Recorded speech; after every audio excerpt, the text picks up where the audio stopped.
no nii. Täna sain sellise sõnumi, et järgides nende usku. Ma lihtsalt püüan, võiks ütelda neid atmosfäärist kinni, neid sõnu vahest, kui ärkan, see oli ühel öötunnil, kui siin olin üleval ja siis saan nagu selle sõna, et tuleb tähele panna neid, kes on enne meid olnud ja täna muidugi peatun nende piibliinimeste juures, kes on meile piiblis eeskujuks. Aga seal samas on niimoodi, et kohe sõnum meile igal ühel, et ela nii, et sind saaks järgida. Kas me elame niimoodi, et meid võib järgida? No täna tasuks küll, et kui sa tulid see Jumala kotta, mõni oleks võinud veel järgi tulla sulle, eks. Et vaatab, kuhu sa lähed ja et ma usun sedasi, et see mõte tegelikult, et meid võiks järgida, ma ei mõtlegi isegi seda lihtsalt, et noh, nii, keegi peaks päris niimoodi järgi käima, vaid et meie elu oleks selline, et see kannataks nagu seda, et seda tasuks nagu teha. Kord, ma ei tea, on see päriselt olnud või et keegi pani seal kuskil kõrbes auto peale sildi, et ärge mind järgige sellepärast, et olen eksinud. Ja sellepärast on see nii, et ma usun sedasi, et keegi meist ei tahaks vast sellist silti enda selja peale panna. Pigem on niimoodi, et on väga tähtis, et me ei oleks tegelikult eksinud, vaid et me oleksime ise issandat järgimas ja et asi oleks nagu kindel ja et ka meid võiks siis kindlasti ka järgida. Kõrberännak, kui juba siin kõrbe nimetasin, oli ka selline Iisraeli rahva rännak, see 40 aastat, mis meil on piibli eeskujuks. See oli selline, et sealt on mõlemat õppida, seal tehti valesid asju ja seal tehti õigeid asju ja seal usklikud jäid ellu ja uskmatud surid ära ja ütleme, noortele anti armu. Noored olid nagu eraldi kategoorias, nii et te olete õnnistatud, kes te alla 20 olete, siis on natuke see nagu üks teine suhtumine tegelikult, kui me Jumala sõnast nagu seda näeme. Ja kiitus Jumalale, et Jumal teeb tegelikult sellise pika meele ja armastusega tegelikult meie juures tööd. Täna kindlasti tahangi nagu jagada seda ka, et see elu, mida me tegelikult elame, see on niivõrd oluline ja tähtis ettevalmistus taeva jaoks. Teate, taevasse me läheme tegelikult valmis produktina. Nii valmis, kui me tegelikult saime. Kas saime hästi valmis või kehvasti valmis? Vaata, see on üks selline lugu, et sellest nagu lähtub meie positsioon, meie olemine tegelikult taevas. Ja me sageli ei anna aru, me sageli mõtleme niimoodi, et me tuleme täna ka siia, et me tuleme selleks, et meil maa peal läheks elu endal hästi. Ei, tähtis on see tegelikult, et me oleksime taeva jaoks valmis. Ja et meil seal kord läheks hästi, et me midagi siin ei maha, sest kui ma ainult maa ei magaks oma selliste maiste soovide ja asjadega. Ja sellepärast Jumala tegelikult igatsus ja soov on tegelikult meid kõiki tegelikult väga nagu valmistada nagu selliselt, et me kõlbaksime taeva jaoks. Ja sellepärast need eluolukorrad ja asjad, millest meie elus nagu läbi läheme, ka need peavad olema nagu selliselt läbitud, et teistel oleks nagu sellest õppida. Ja sellepärast lihtsalt täna ka, ma võtan pärast poole neid usukangelasi, mis on seal Hebra 11. peatükis, aga lihtsalt Vanatestamendi Joosep, eks, lihtsalt kui tema peale mõelda, on noor mees, ütleme, isa väga armastab, ilusad riided tehakse selga ja lapsepõlv läheb nagu selliselt väga õnnelikult ja ilusasti. Ja on kuulekas isale, täidab neid isa käskusid, aga ühel päeval on ta niimoodi, et ta tegelikult oma vendade poolt reedetakse ja tuleb niisugune karm eluperiood. Müüaks orjaks ja vanglad ja ütleme, kõik need perioodid, mis ootavad teda ees. Aga tegelikult oli see selline, et see valmistas seda inimest. Ja valmistas teda tegelikult väga, väga ilusaks. Ütleme, see võib-olla on raske niimoodi nagu mõelda, et võtta, kui teine maailmasõda lõppes ja ma olen lugenud siin just hiljuti siin nüüd nagu vaikselt viisi seda ühte Petseri raamatut ja nagu seda perioodi just, kus oli see sõjaperiood ja enne sõdaaeg ja tegelikult see oli raske aeg, aga see valmistas inimesi. Inimesed tulid peale sõda ühe teise kvaliteediga välja, sest neid raskusi nähes, kõiki neid asju nagu kogedes ja nähes, see tegelikult muutis inimesed tegelikult palju ilusamaks ja sellepärast mingis mõttes meie, kes me saime seda sõjajärgset elu elada, me elasime tegelikult, ütleme, niisuguse raske aja järel, aga me saime nagu sellisest õnnistusest osa, sest vaata, nagu sõna ütleb seda, et igal asjal on oma aeg. On aeg sõjal ja on aeg rahul. Meie valiksime alati nagu rahu. aga me näeme paraku, see on niimoodi, et ega see rahuaega inimesi alati ilusamaks ei tee. Ja sellepärast, kui seda Petseri raamatut juba meelde tuletasin, 39, kui see suur Petseri põlemine oli, siis on kurb nagu lugeda, et kui palju oli siis neid inimesi, kes tegelikult varastasid ja halvasti käitusid ja ütleme, et kui inimesed tõid oma varandust välja ja püüdsid, mis välja toodi, seda ka mingid külamehed tulid oma hobustega, tulid varastama. Õnneks oli munakivi tee, et siis, kui nad selle oma vargakoormaga läksid, siis muist pudenes maha. Ja mõned said oma asjad sellepärast kätte, et lihtsalt raputas, varastatud värgiga oli kiire minek. Ja siis osad seal läksid järgi lihtsalt ja korjasid üles ja said oma kleite ja kes sai seal oma piibli ja ainukese perepildi, mis oli piibli vahel ja kõik, mis olid vargad kuskil eemale viinud ja nagu võiks ütelda jutumärkides, et tänu sellele mõni asi nagu kuidagi pääses, viidi sealt tulest ka eemale. Aga selles oli tegelikult näha nagu seda suhteliselt kehva kvaliteeti. Oli näiteks selline kvaliteet nagu selline, näiteks, et kui Petser oli ära põlenud väga suurelt, eks paljud kaotasid ka usklikud inimesed ka seal, ütleme, koguduse maja põles ära ja see oli siis, teistel oli nii, et üks selline natuke joomamees ka, tema siis pärast pilkas, ütles, et mis teil sellest jumalast abi on. Tema elas mõned kilomeetrid linnast seal väljas ja pilkas seda asja, eriti kui oli siis tsipa viina ka juba võtnud ja pani oma tantsumuusikat seal käima, oli raadioga mees, oli ikkagi uhke mees juba sellel ajal. Ja siis oli nii, et see naine, siis selle mehe naine ütles talle, kuule, et ära kuule seda, et mis ta siin purjus peaga räägib, ütles sellele, ütleme Lenile, et ära pane nagu seda juttu tähele. Aga lihtsalt sõnad olid öeldud, olid räägitud. Ütleme, et läksid mõned aastad, ütleme, sõda käis veel üle, selle mehe maja samamoodi põles maha, sest et leekkuulid tulid ja süütasid ka selle, pärast tegid oma kuskile hobusetalli või kus nad omal elamise tegid ja siis tuli Leeni käest andeks paluma, et kuule, Leeni, anna mulle andeks, et ma tollel korral eksisin. Lihtsalt selle jutuga, et olin nagu üleolev selles asjas ja kallid, sellepärast me elame täna ühte hetke. Me oleme tänases hetkes, millise meelsusega me oleme. Kas me oleme uhked, kas me oleme ülbed, kas me oleme tähtsad. Ütleme, et Jumal on seda kõike nagu tegelikult tähele panemas. Ja Jumalale meeldivad need inimesed, kes on alandlikud ja kes on talle kuulekad ja need on paljud sellised ilusad asjad, mis meie taevasele isale väga meeldivad ja tema tegelikult tahab meid nagu selle jaoks väga tegelikult ette valmistada. Aga paraku me näeme sedasi, et seda ilusat valmistavad ette tegelikult raskused. Et kui seda elu vaatad, et raskused on nagu palju kiiremini tegelikult inimestele õpetamas ka neid õigeid suhtumisi ja tänulikkust ja kõike seda, mida tegelikult inimeste eludes ja südametes peaks ka tegelikult olema. Ja sellepärast aidake Jumal ka, et me oskaksime läbida igasuguseid oma selliseid erinevaid eluetappe ka, milles me praegusel hetkel oleme. Ja ma usun, et tänane selline jutt, kui me seda nüüd räägime, see tegelikult meid aitab ka ja eks me õpime nüüd täna teistest, vaatame nende inimeste peale, kes on enne meid elanud ja ma teen niimoodi, et ma teen lahti siit niisugused paar kohta sõnast, et kõigepealt nagu võtta üks niisugune mõte Hebra kirjast 13:7, kus on öeldud niimoodi, et pidage meeles oma juhatajaid, kes teil on rääkinud Jumala sõna, pidades silmas nende elukäigu lõppu, võtke eeskujuks nende usk. Ja siin on niimoodi räägitud, et nagu tagantjärgi saab nagu päriselt nagu neid olukordasid hinnata, et need, kes on olnud juhatajad, kes on rääkinud Jumala sõna, ja sellepärast on niimoodi, et eks ma mõtlen sedasi, et olen ka aastaid Jumala sõna kuulutanud, et selle õige hinnangu saab panna alles siis, kui võiks ütelda, elukäik on lõppenud, sellepärast et nii nagu sõna siin selle koha peal õpetab seda asja. Ja võtke eeskujuks siis nende usk. Ütleme, et Uues Testamendis on ju niimoodi, et väga palju neid apostleid ja siis Jeesuse jüngreid, et nende elu lõppudest me ei loe. Sest Uus Testament kirjutati ennem nagu ära lihtsalt, võiks ütelda, või ei olnud nagu need lood nii olulised ja tähtsad, seal mõned apostlite tegudes, kes siis seal juba tapetakse ja oma elu lõpetavad ja teiste kohta lihtsalt teame nagu natukese teisel viisil.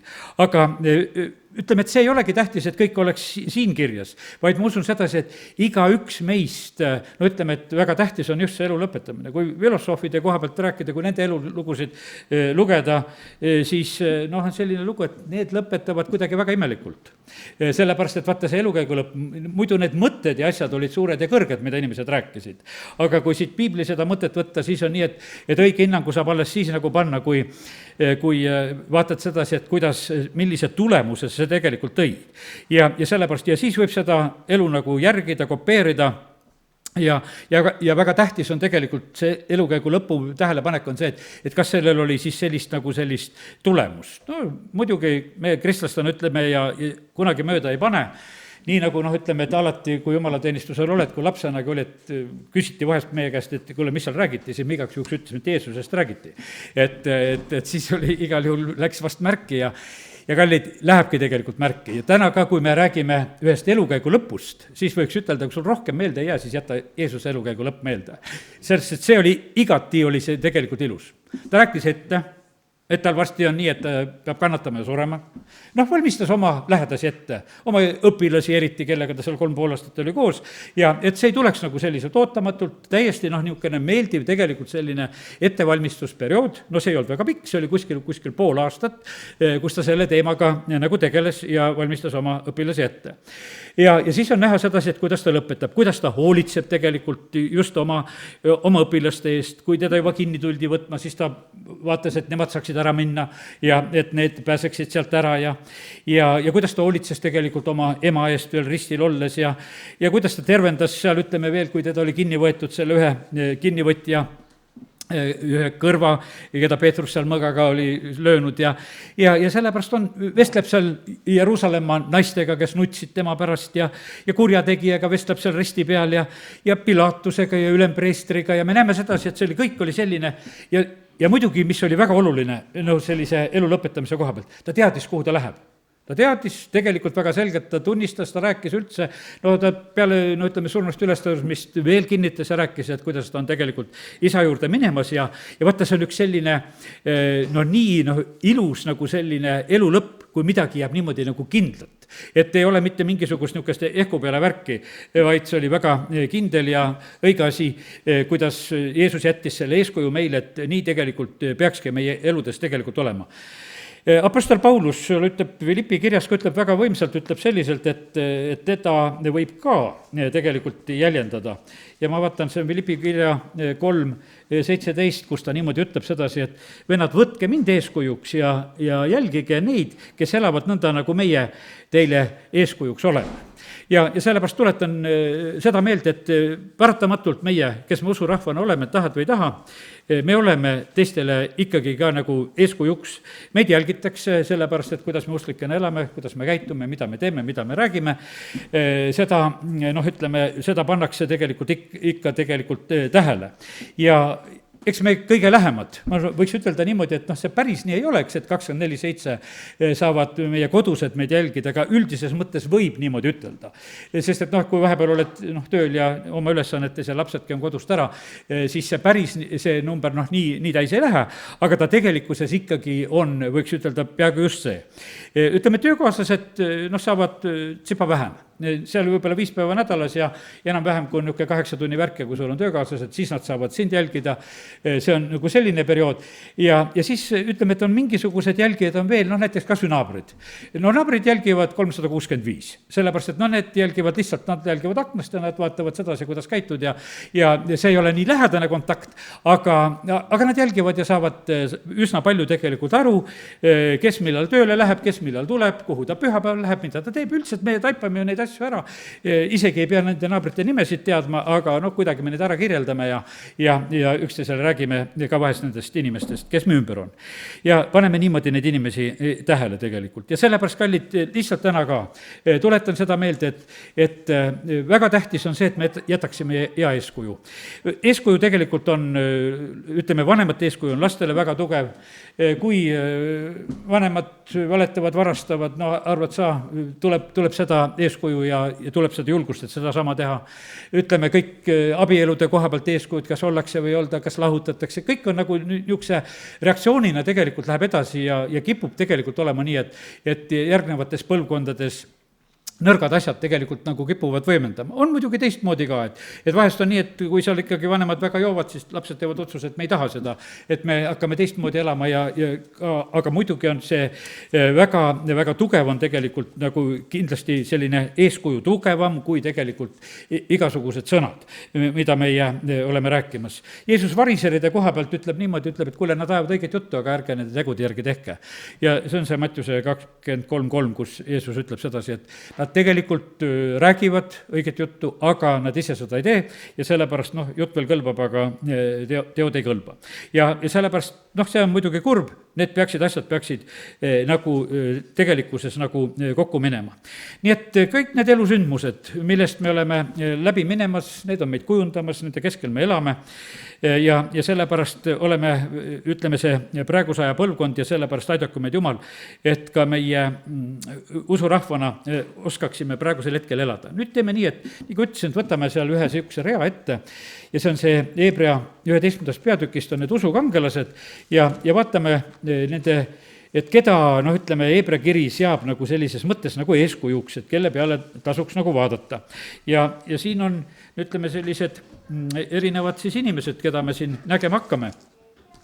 Ja esimene on siin Hebra 11. peatükis on Aabel, aga ma isegi juhin tähelepanu hoopis veel ka sellele 11.2 on siin üks selline huvitav, siin on üldse üks huvitav sõna, nagu see tunnistus.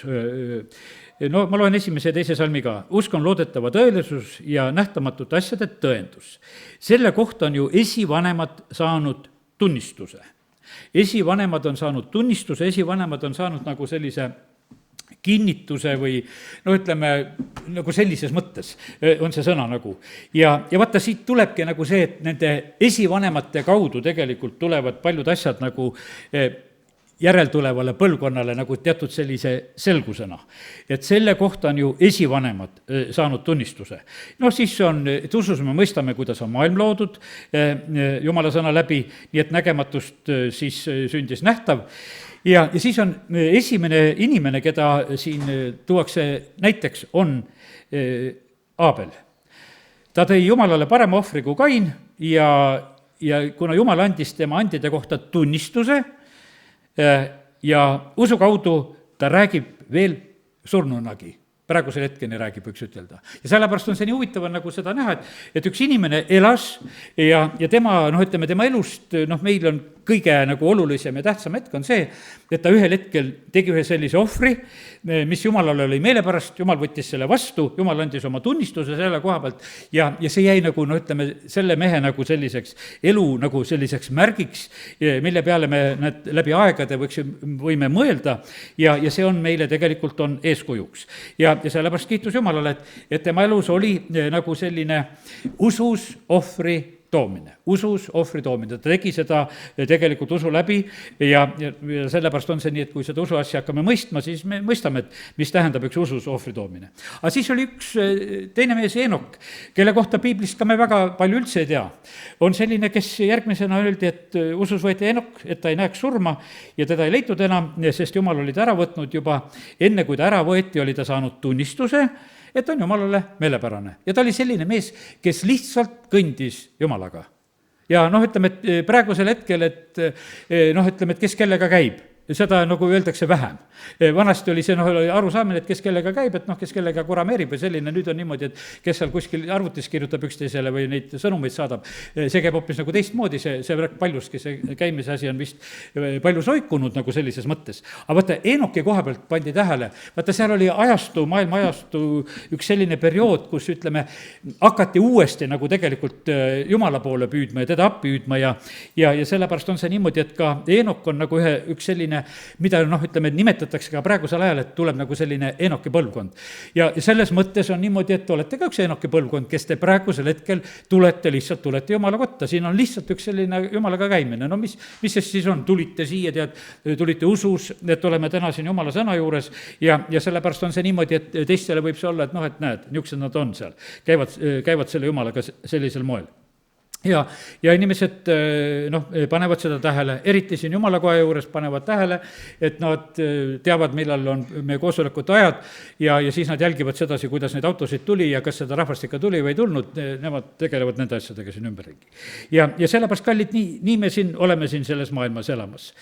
Ja nüüd siis on järgmine mees on siin, kellest on juttu, on Noa sai hoiatuse et veeuputus on tulemas ja ehitab jumala kartuses laeva oma pere päästmiseks ja selle kaudu ta mõistis süüdi maailma ja sai selle õiguse pärijaks, mis tuleb usust. ja sellepärast on nii, et Noal oli üks ilmutus, oli üks teadmine ja ta ehitas tegelikult laeva pere päästmiseks ja sellepärast ma usun sedasi, et väga ütleme, suurelt on siin niimoodi, et kui täna nagu selliselt nagu mõelda ja küsida, kuidas meie käitume, siis me tegelikult oleme oma lähedaste Jumala juurde tulemise pärast oleme tegelikult mures. me oleme ka sellepärast palvetamas seda, oleme ootamas, me oleme seda samamoodi tegemas, ka sellepärast me tegelikult oleme tegelikult Jumalat teenimas ja sellepärast on see nii, et iga naine on oma mehe õnnistus ja laste õnnistus ja kui lähedal või kaugel tegelikult on ja samamoodi ka mehed vastupidi, nende abielusidemete kaudu Jumala sõna täitsa tõotab, et need asjad just sedamoodi on.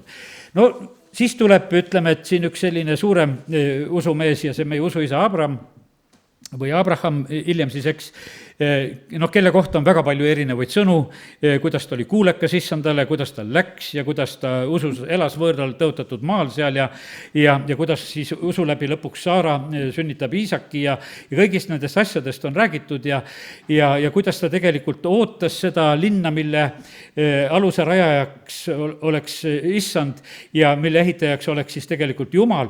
10. salm siin ütleb, et tema elus on väga palju neid nagu selliseid erinevaid asju. Usus viib ta vahepeal siis seal, kui issand ootab, et viib ohvriks oma poega Iisakit ja ütleme, et temal oli seda usu tee peal tegelikult neid palju tegelikult neid momente, mida tegelikult ütleme, me jumala rahvana siit saadik tegelikult järgime ja sellepärast, et selle eeskuju ta meile jättis.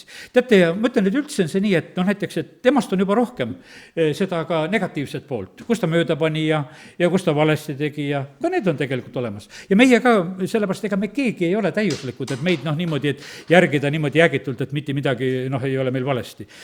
Tänu Jumalale, et meil on teatud osa, mis on õieti, mida tasub järgida, teatud suund ja puudusi on tegelikult meil kõigil ja sellepärast aidaku meid Jumal, et need puudusi vähem oleks, aga see, ütleme, see ei ole tegelikult, võiks ütelda, ka võimalik, sellepärast et Jumal on lubamas tegelikult meil siin elus ka, et ka me eksiksime, ka see teeb tegelikult meid alandlikuks ja ka see on tegelikult on täiesti ka isegi sellises mõttes täiesti omal kohal.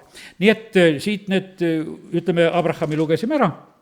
No siis on Iisak, ta poeg, tema õnnistab lihtsalt oma siis poegasid Jakobit ja Eesavit tulevaste asjade suhtes ja siis on öeldud, et surev Jakob õnnistab siis mõlemat siis ütleme Joosepi poega ja siis Joosep ütleb oma elu lõpul, et siis ütleb, just annab käsu ka, et tema luud, siis teda balsameeriti, ta oli seal Egiptuses ju nii kõrgel koha peal, balsameeriti ära ja ütlesid, et kui siis see Iisrael lahkub, ütleme seal 400 aastat seal täis saab, et siis võtke ka teda kaasa. Seda on huvitav nagu mõelda sedasi, et vaata, andis oma luude koha pealt, ta ütles, ma ei taha sinna, et ma sinna Egiptusesse jään. Ja sellepärast on nii, et lähed Egiptusesse, seal neid Joosepi püramiide ei ole, eks. Ja sellepärast on see nii, et seal on teised. Aga tema ütles, et viige mind ära sinna ühesõnaga sellele tõotatud maale, kuhu te olete tegelikult ise minemas ja ta andis nagu selle korralduse. Vaata ta isegi, huvitav on nagu seda, nagu mõelda selle koha pealt, et ta andis oma ütleme, luude koha pealt nagu korraldused, kuidas tuleks temad käituda. Paljud jumala lapsed ei tee, vaata, osad kardavad, ühele ma ütlesin, kuule, et nüüd sain 70 ja siis ma nägin natuke see võpatas, et ma ütlesin, kuule, ma ikka juba mõtlen elu lõpupoole ka. Tead, ja ega ta palju must maha ei jäänud, kellega rääkisin. Aga siis põhimõtteliselt on niimoodi, et kallid, tegelikkuses on väga tähtis, et me annaksime ka tegelikult korraldusi selle koha pealt, et kuidas me elupäevasid lõpetame. Et oleks teatud asjad nagu räägitud, et kuidas käituda, kuidas matta või mis on, millised on nagu soovid. Teatud selliseid asju tasub tegelikult rääkida, see on täiesti, ütleme, täiesti normaalne tegelikult asi, kui me inimestena niimoodi käitume. Ja sellepärast aidaku Jumal ka, et meil oleks tegelikult nagu sellist, Joosep ju rääkis seda elu ajal, saate aru, et tal ei olnud sedasi, et mingi kirja jätkis, et tõmmake hiljem lahti, vaid et ta andis korraldused selle koha pealt. Ja võiks ütelda pikaks ajaks tegelikult ette, kuidas temaga tuleks tegelikult käituda. Ja see on kõik tegelikult on selline, et täna, kui ütleme, täna ma räägin seda juttu, siis see on niisugune eeskuju jutt. ja sellepärast on see niimoodi, et noh, et vaata, kui sul see lähedane selline perekonnas võib-olla niisugune juhtiv isik ära sureb, ega sa pärast surma ta käest midagi küsida ei saa. parem on ennem asjad ära rääkida, sellepärast et kuidas siis tuleb käituda. ja sest, et mina mäletan oma isa koha pealt samamoodi, kui reaalselt ta tegelikult võttis, et sünnipäevaks olen taevas, tead, kui ära surem, pange sinna külma põranda peale, seal noh, ütleme seal Elva palvelas, kus seal esikus oli, ise ta seda ehitas, ta teadis, kus see kõige külmem kivipõrand seal on, et pange mind sinna ja teada, andis niisuguseid, noh, niisuguseid korraldusi ja meie lihtsalt seda täpselt tegime, sellepärast et kõik oli teada, et noh, et kuidas tegelikult tuleb käituda, see oli, teate, see võttis isegi leina ära, kui lahkumine oli niimoodi, et kõik oli selline kokku lepitud, et kus ollakse, kuhu pannakse ja kuhu on jõutud tegelikult, et taevasse minnakse. ja sellepärast see on niivõrd vajalik ja sellepärast, kallid jumala rahvana, meie ei pea ka nendest asjadest tegelikult absoluutselt häbenema rääkida ja nendest nagu juba ette nagu rääkima, eriti need, ma mõtlen veel ka, kellel on uskmatud lapsed ja perekonnad, tead, kui tavaliselt ju lahkunu soovi arvestatakse ja kui te seda rääkinud ei ole, siis noh, ei tea, mismoodi läheb teadeks. aga parem on see, kui on tegelikult sellised juhised, mida sellel puhul on vaja. Nii et me näeme lihtsalt Joosepi kaudu kas või seda. Aga nüüd on, et tuleb Mooses ja usus hoiavad, seal alguses on veel isegi Moosese vanematest juttu, kuidas nad hoiavad, noh, see oli suhteliselt pisike aeg ja ema sai seal siis ka Moosest veel imetada, aga siis on see edasi, usus Mooses keeldub, kui ta on suureks saanud, kui ta on 40-aastane, tema seal enam ei taha olla see Vaaro tütrepoeg ja tuleb sealt Vaaro lossist tegelikult ära. Ja eelistas jumala rahvaga vaeva näha, jättis siis maha selle Egiptuse usus, kartmata seda kuninga raevu, ja siis usus ta toimetas hiljem, kui ta tagasi tuli rahvast juba päästma, toimetas seal paasat ja veremäärimist uksepiitadele ja usus nad läbisid Punase mere ja siis on huvitav, et on, kui noh, seda lugeda, üks mees jäetakse vahele, Jooso jäetakse vahele, mingit juttu ei tule, oli ka tubli mees ju tegelikult, eks. Ja siis on nagu just öeldud sedasi, et usus langesid Jeriko müürid, kui nad olid 7 päeva käinud seal ümber, aga tegelikult oli seal juba ju Joosoa, kes oli tegutsemas ja temast nad siin huvitaval kombel juttu ei ole.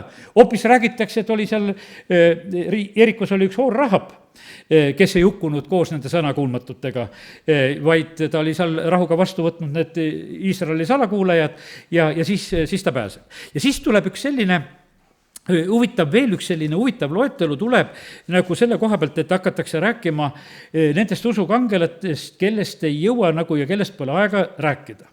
Ja nüüd on niimoodi, et ma usun, et noh, kes me piiblit rohkem tunneme, et paljud on meil tuttavad, mõnda tunneme rohkem, mõnda vähem, aga no korraks mõtleme nende inimeste peale, keda siin on siis nimetatud. No mul puudub aeg jutustada Gideonist, no ma natuke räägin.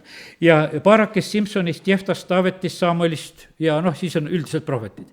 Ja vaata nüüd, ja ma räägin täna nagu just nagu sellises eelkõige, kõigist nendest ma räägin nagu sellises nende elu sellise noh, ütleme lõpu kaudu, et kuidas nad lõpetasid, et pannes tähele nende elukäigu lõppu. Ja noh, võtame võib-olla isegi natukese tagasi, võtame korraks kas või veel näiteks Moosese elukäigu lõpu. Ma usun, et me teame sedasi, et noh, Moosesel juhtus see, et kui ta seal kalju juures ei austanud Jumalat, kui ta seal lõi seal selle kepiga ütlemise asemel ja siis ta kaotas selle õigused minna seda rahvast edasi tõotatud maale viima. Ega ta ei kaotanud, kuidas ütelda, ta ei kaotanud üldiselt oma nagu sellist üldist positsiooni. See tegelikult talle kõik jäi, aga see eksimus, see üks selline eksimus tegelikult sai talle selliseks takistuseks. Ja siin oli öeldud sedasi, et ta ei pidanud pühaks Jumalat Iisraeli rahva silma ees. Lihtsalt tema käitumine oli selline, et Jumal ütles, et kuule, et sa praegusel hetkel, et sa mulle kuulekas ei olnud, et sa ei uskunud ja et sa ei käitunud nõnda, siis selle tõttu on sul takistus. Ta palus ja anus küll, et kuule, kas ikka saaks, aga ei saanud. Aga ta lõpetab viisakalt, ta õnnistab rahvast, me täna ei jõua neid kõiki kohti lugeda, seal, kuidas ta annab Joosale oma ametit üle ja siis ütleme, et seal 5 Mooses 31 alguses ta ütleb sedasi, et ma olen vanaks saanud ja ma ei jaksa. No pärast ütleme, kui seal teised ta raamatu lõppu kirjutavad, siis nad ütlevad sedasi, et ei ta ikka nii läbi ei olnud tühjagi. Et ta oli ikkagi üsna kõbus veel, kui ta oma elu lõpetab. Ja sellepärast on see nii, et aga ta natukese me näeme sedasi puges ka juba oma sellise nõtruse taha. Aga ma teen selle 5 Moosese raamatu täitsa lõpu korraks siin lahti. Ja siit on lugeda sedasi, sedasi, et kui ta siis Mooses 34:7, et Mooses oli surres 120 aastat vana, ta silmi ei olnud tuhmunud ja ta ramm ei olnud raugenud, eks.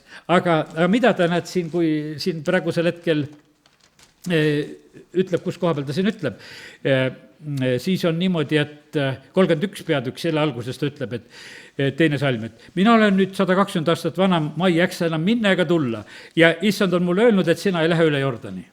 Ja ütleme, et see oli, kindlasti oli sealt jälle niisugune emotsionaalne tegelikult löök. Meid löövad tegelikult väga sellised emotsionaalsed olukorrad. Teatud sellised asjad, mis lihtsalt on, et tohutult meid löövad. Et need võivad tõesti nagu selle jõuga tõmmata tegelikult nagu nulli.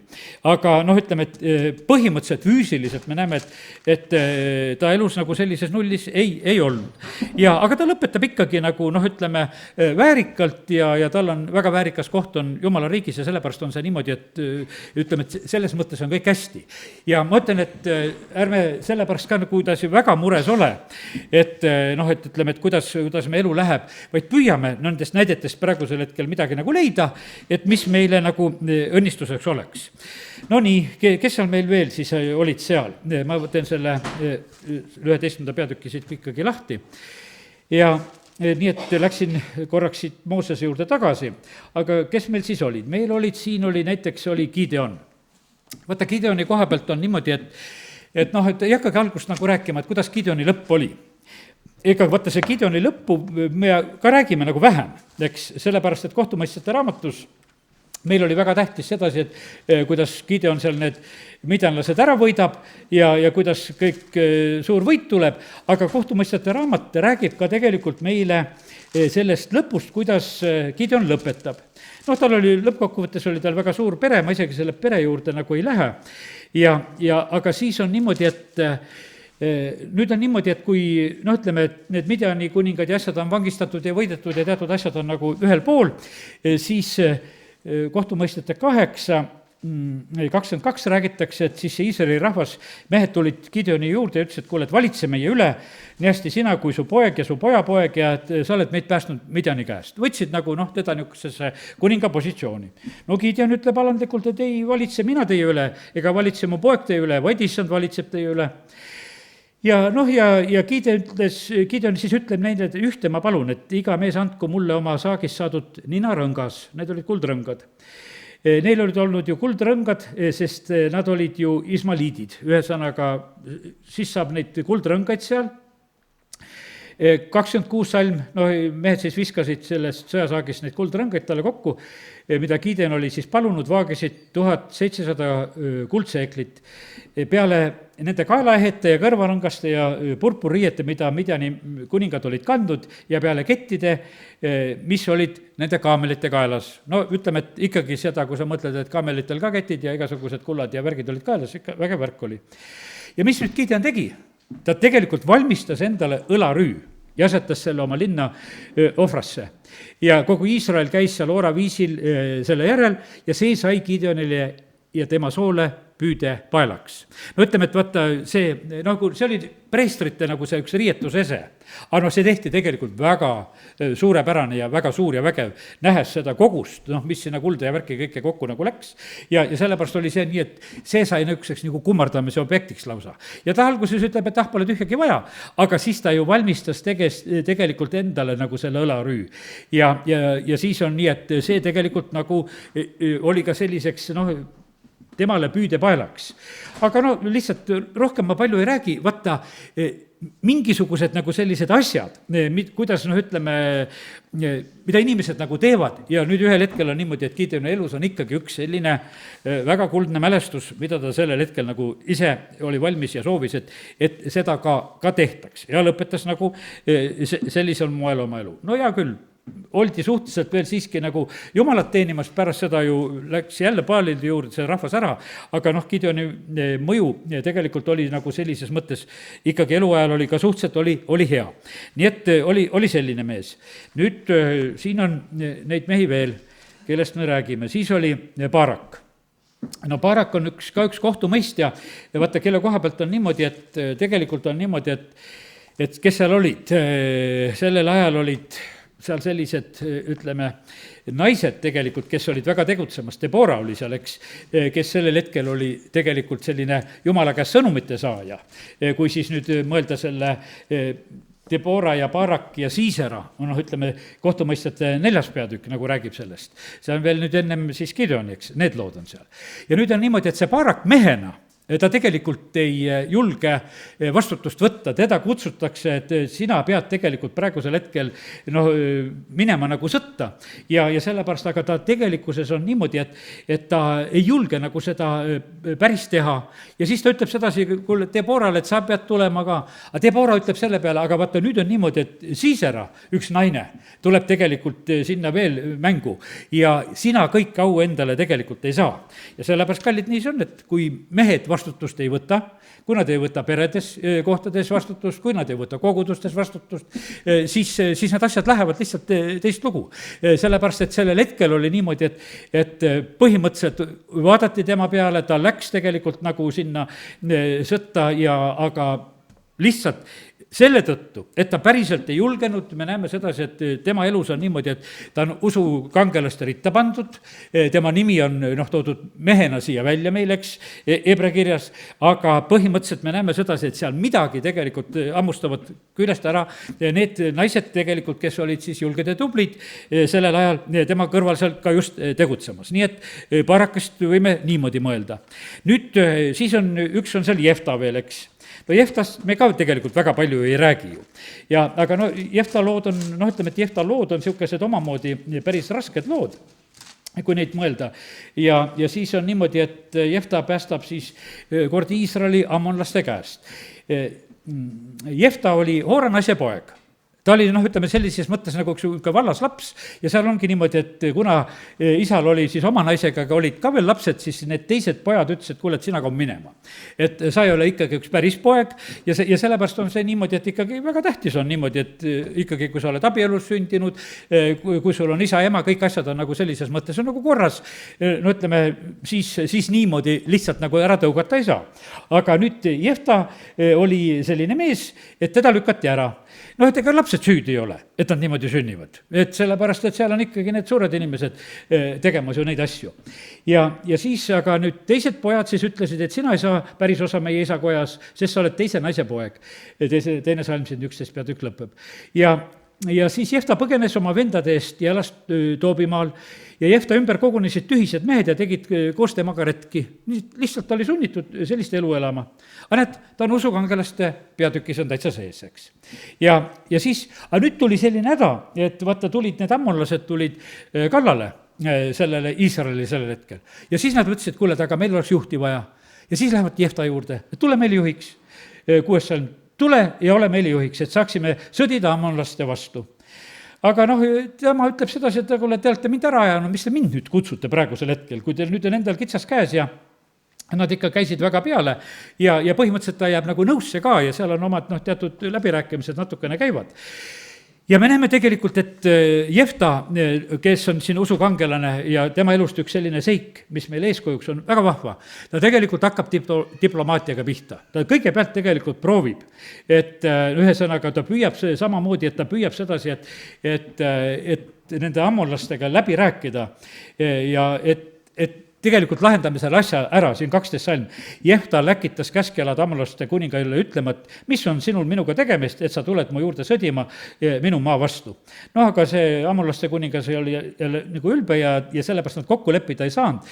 Ja lõpptulemus on selline, et põhimõtteliselt ikkagi tuleb see sõda ja Jumal annab tegelikult võidu sellel hetkel siis ka Jeftale. Ja siis tuli Jefta peale issanda vaim, 29 salm.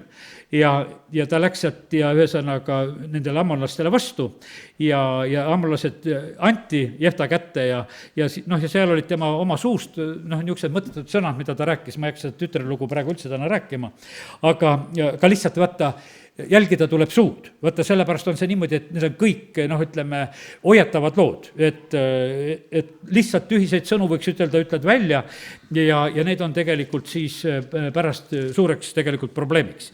Ja nii, et need on meil need niisugused usukangelased, üks oli siis selline, oli Jefta. Kes seal veel on meile mainitud? Ja ma lähen tagasi siia Hebra kirja, katsume siit vaadata järgmisi. Ja siis on niimoodi, et siis on jutt Simsonist. No mis me Simsonist räägime? Teate, ma täna, kui ma üldse selle sõnumi nagu sain, siis ma kõigepealt sain sellise asja. Vaata, Simson oli selline, tema oli ka kohtumõistjaks kutsutud ja tal oli väga suur jõud antud aga ta oli selline mees, et kelle palveelust me loeme alles siis, kui ta elu lõpetab. Seal, kui ta tõmbab need sambad kokku. Rohkem tema elust palveid ei loe. Osad lõpetavad oma elu nii, et surivoodil alles palvetavad. Ja ongi esimene palve. Eks, ja saavad ka armu, eks. Aga vaata, kuidas on nagu lugeda seda, siis olid nagu kutsutud selleks, vanematele räägiti, kuulutati ette, kasvatasid oma poega selle Nassirina seal nagu, et kuidas ta peab olema ja tal oli tohutu jõud ja ta tegelikult nagu raiskas oma jõudu ja kasutas seda oma potentsiaali kuidagi raiskavalt ja kaotades nagu ütleme, oma tervistki lõpuks on niimoodi, et silmad välja tõrgatud ja oled nagu ühe rumalana seal vilistidele naeruks.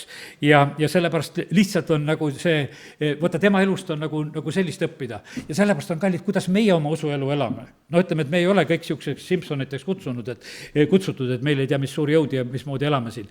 Aga täna, kui ma räägin nagu sedasi, et pannes tähele neid, kes on enne olnud ja nende elu otsa just, et kuidas nad on käitunud, elanud, siis on meil tegelikult õppida, et kuule, hilja on tegelikult hakata surivoodil palvetama, et ikka ennem võiks olla palvet palutud ja ennem peaks tegelikult Jumalaga suhtlema.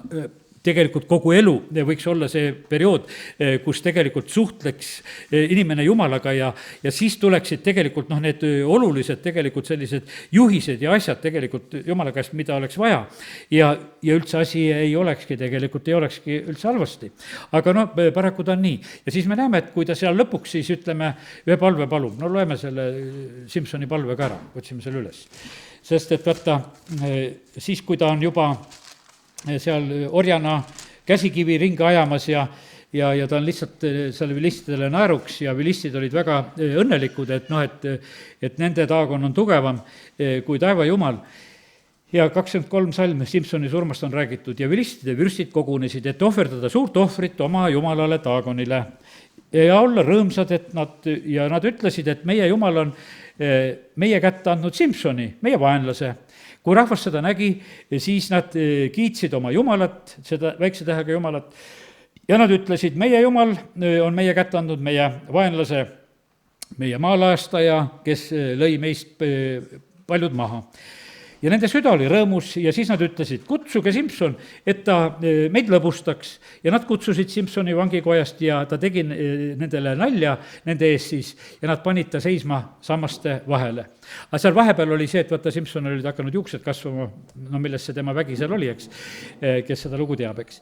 Siis Simson ütles ühele poisile, ta oli see pime, kes ta käest kinni hoidis, jäta mind ja lase ma puudutan sambaid, millele hoone tugineb, et ma nende vastu saaksin nõjatuda. Aga hoone oli täis mehi ja naisi ja seal olid kõik vilistide vürstid ja katusel olid Simsoni naljategemist vaatamas ligi 3000 meest ja naist. Ja siis on öeldud sedasi, et Simson hüüdis issandat ja ütles, issand Jumal, mõtle ometi minu peale ja tee mind tugevaks ainult veel selleks korraks. Oh Jumal, et ma saaksin vilistidele ühe korraga kätte maksta oma mõlema silma eest. Ja Simson haaras kinni 2 keskmisest sambast, millele hoone tugines ja toetus ühele parema ja teisele vasaku käega siis haaraseks. Ja Simson ütles, surgu mind koos vilistidega, ta tõmbas enese võimsasti kummargele ja hoone langes vürstide ja kogu sees oleva rahva peale. Ja nii oli surnud, keda ta surmas rohkem kui neid, keda ta oma elus oli surmanud.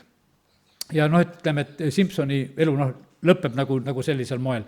See ei oleks pidanud selliselt lõppema. Ta oleks pidanud ammu seal võitusid tooma ja ta seal mõistis vahepeal kohut on öeldud sedasi ka, et paarkümmend aastat, kus ta seda tegi. Aga põhimõtteliselt on see niimoodi, et meil on jälle õppida sedasi, et vaata, valu Jumalat, otsi Jumala tahet, sa saad elada tegelikult oma elu nagu sellisel moel, et see on siis ka nagu hästi elatud.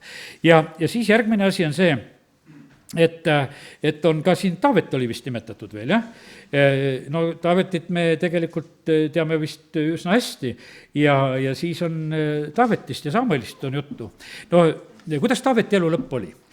Sest et Taaveti elu lõpp oli tegelikult oli ilus. Taaveti elu lõpp oli, mina ütleksin, et tegelikult väga ilus, kui me mõtleme just ka Taaveti elu peale. Sellepärast, et vaata, kuidas tema tegelikult nagu ütleme, ka kõike nagu korraldas. Kuidas ta korraldas oma valitsuse üleandmist oma pojale. Vaata, ta tegi seda, eriti Adonia aitas veel kaasa, et üks poigadest tahtis seal ise võimu harata, siis Salomon saab rutemini nagu selle kuninga koha endale ja kuidas ta tegelikult kogub templiehenduseks varandust, kuidas ta teeb neid jooniseid, kuidas ta töölisi, kuidas ta neid lauljaid, kuidas ta kõike tegelikult korraldab. Vaata, kuidas ühte elu võib lõpetada, et mul, ütleme, iske lõpetasid, tead, kuule, et need õnnetused minu päevil ei tule, et tulgu pärast mind või veeuputus vahet sellel asjal on, eks, et osad lõpetavad nii. Aga me näeme sedasi, et vaata, kuidas üks selline lõpetamine, et ta hoolitseb selle eest, et järeltulevatel oleks väga hästi. Ja nii, et ta teeb seda tegelikult väga tegelikult innukalt. Ja sellepärast on see nii, et väga ilus tegelikult, ütleme, on ka Taaveti lõppu lugeda, kuidas ta kõike nagu siis need juhised annab Salomonile lõpuks, et keda tuleb karistada, keda tuleb austada, ja ma ei hakka kõiki neid lugusid lugema ja nimetama praegusel hetkel, aga nii ta põhimõtteliselt nagu käitus ja ütleme, et esimese kuningate raamatus on räägitud nendest asjadest, eks, ja muidugi seal esimese ajaraamatu lõpus on ka need lood väga räägitud, kuidas Taavet lõpetab ja ilusasti tegelikult lõpetab. Ja sellepärast, ütleme, Taavetit tasub järgida. Taaveti üks mõtteviis oli, tahan jääda issanda kotta eluajaks. Ja sellepärast nii, ma ei tea, palju kellegi elu on, katsume sellega hakkama saada. Et jääme ikka ustavaks, jääme issandale ikka ustavaks.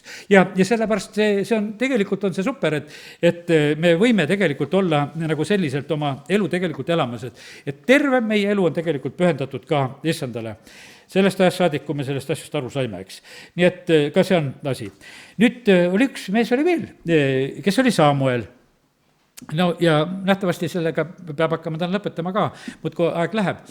Ja vaata, Samuel elu oli ka päris nagu huvitav. Ma täna võtsin tegelikult päris palju aega lihtsalt piibli jaoks. Näed, mul on aega ja võtsin aega ja lugesin neid lugusid ja ka Samuelist lugesin. Niimoodi, et vaata, Samuel on niisugune, noore mehena alustab seal Eli kõrval, ajad on sellised keerulised, vilistid vallutavad vahepeal seda Iisraeli seal ja laegas võetakse ära ja ütleme, et mingisugused keerukad olukorrad ja jõuab kätte ka see aeg tema elus, et kus, ütleme, tema käest nagu nõutakse seda, et kuule, et Iisraeli tuleb kuningas panna, sest tema oma pojad ei olnud ka väga korras, et kes võiksid Iisraelis jätkata ja Iisrael hakkas nõudma kuningat.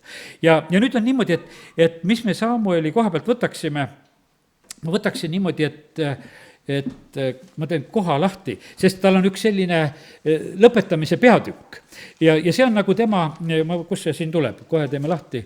Ja selle koha, see on esimese Samueli raamatu 12. peatükk on Samueli lahkumiskõne. Ja ma olen teinud selliseid, ütleme, viiteid sellest lihtsalt, et kiiremini nagu seda ütelda. Üks asi on niimoodi, et Samuel küsib, kui ta seal rahvaga siis vestleb ja siis on niimoodi, et kogu Iisraelile ta ütleb seda asja ja siis on sihuke küsimus 3. salmis, et tunnistage nüüd minu vastu issand ees ja ütleme, ja tema võitu ees, et kas ma olen teie käest midagi ära võtnud, mingisuguse härja või eesli või olen ma teid rõhunud ja olen teile kellelegi liiga teinud. Et kui on midagi korrast ära, siis ma tasun teile. Vaata, kuidas seda elu lõpetab. Et kui midagi on korrast ära, ma tahan teha korda ära. Kui kellelgi on pretensioon, et ma niimoodi elasin, et ma tegin kellelegi liiga. Täitsa lihtsalt küsib, avalikult küsib selliselt. Rahvas tunnistab, et sa ei ole meid rõhunud, 4. salm, ja meile liiga teinud.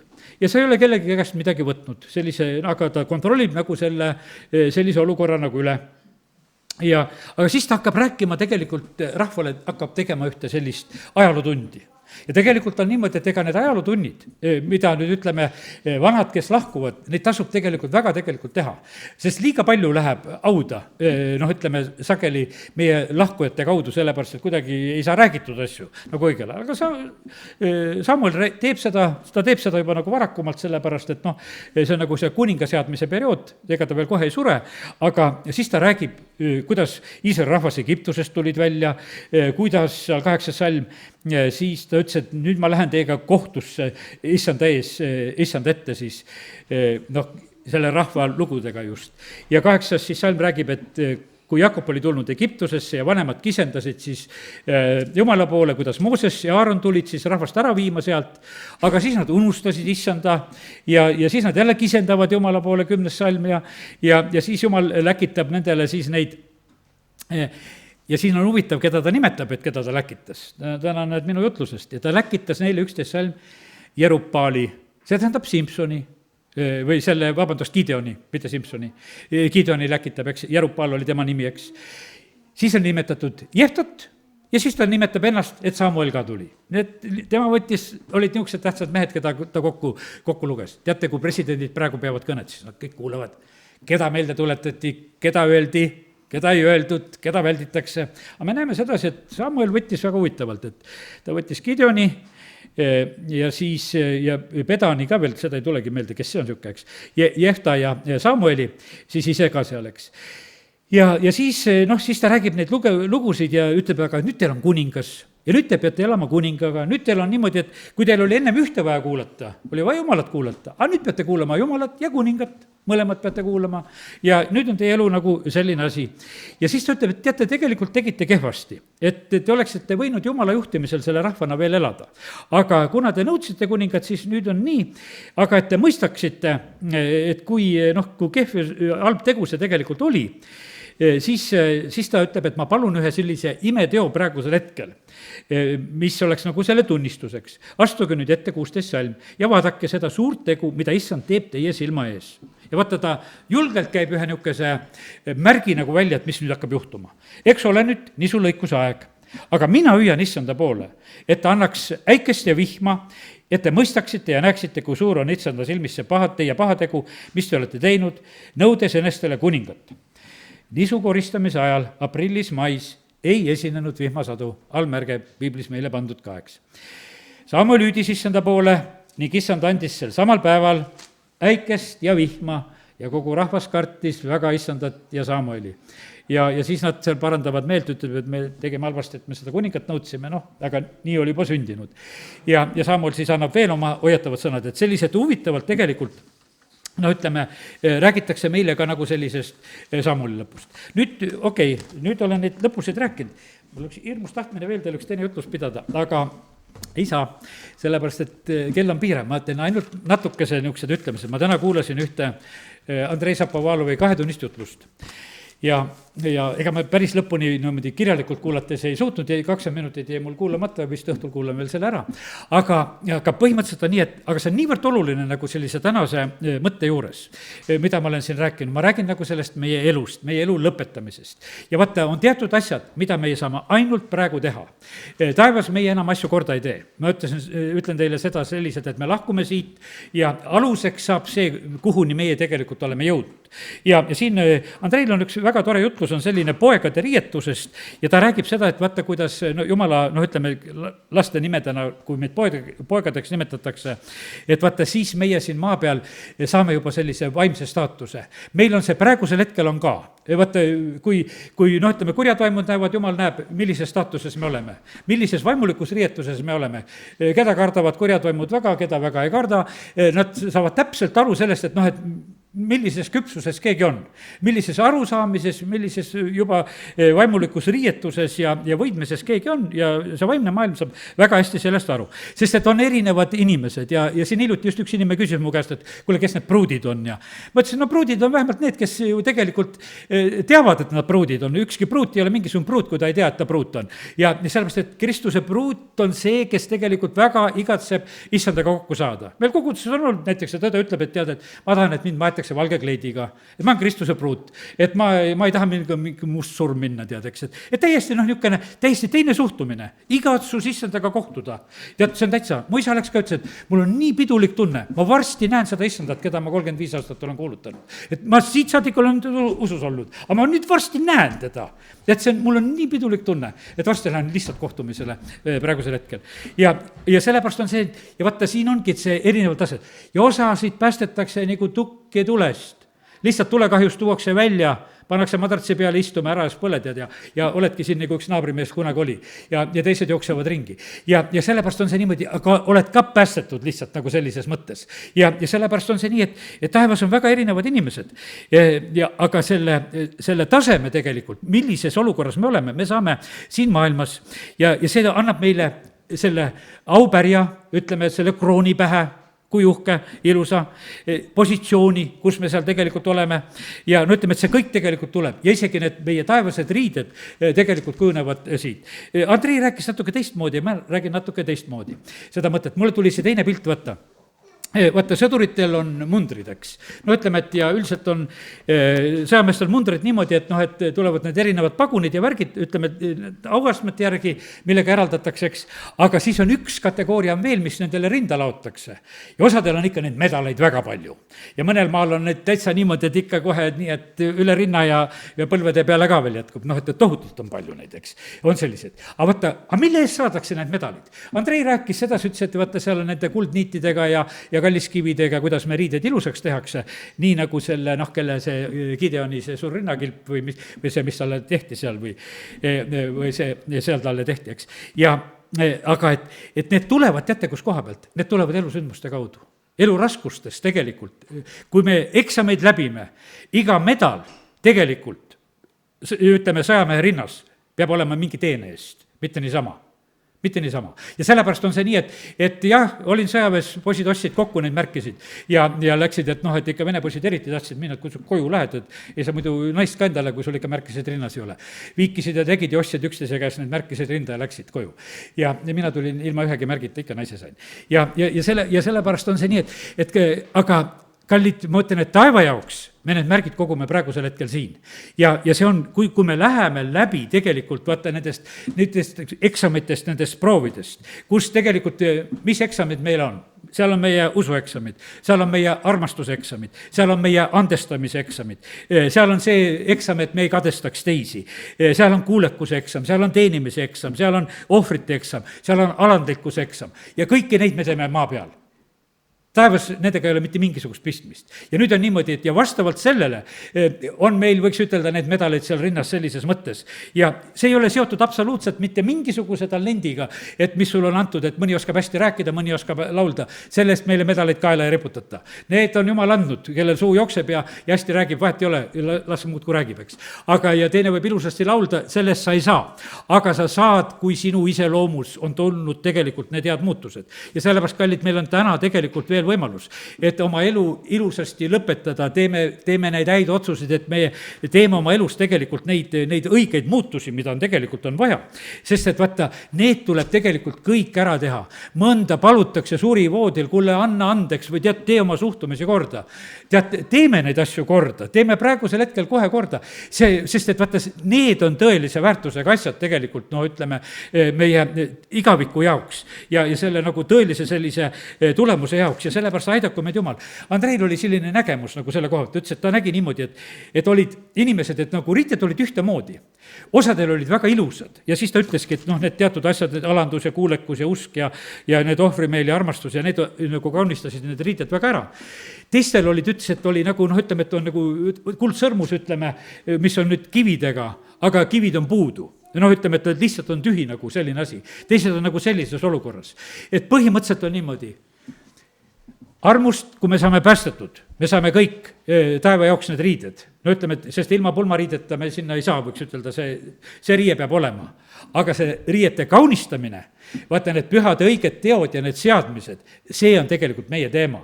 Ja sellepärast on see niimoodi, et kallid, meie peame ise oma selle riietuse eest hoolitsema, aga see puudutab meie iseloomu, neid asju, mida me teeme. Sellepärast, et muidu me lähme niimoodi, et üsna tühja riidega tegelikult, et meile siis neid kaunistusi ei tule.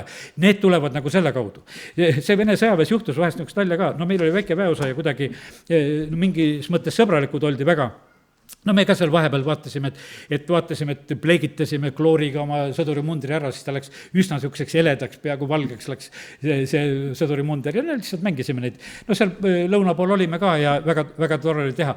Siis kuskilt tulid mingisugused värvilised niidid tulid ja mõned poisid õmblesid, mina endale lillekesi peale ja mõned õmblesid endale lillekesi peale ja kaunistasid oma sõjaväemundrit ära. Üks suur ülemus tuli kunagi, ja väga tublid, olete endale ilusasti kõik lillekesi teinud ja ei pahandanud ka veel ja me olime nii õnnelikud nagu selle koha pealt. Aga kallid, ma ütlen, see on tühine, mida me siin kanname. Aga väga tähtis on täna, kui ma räägin sedasi, et vaata, et meie, ütleme, elu lõpetaksime, nii kui Paulus ütles, ma olen selle võidujooksu jooksnud, olen selle lõpetanud, nüüd ootab mind pärg.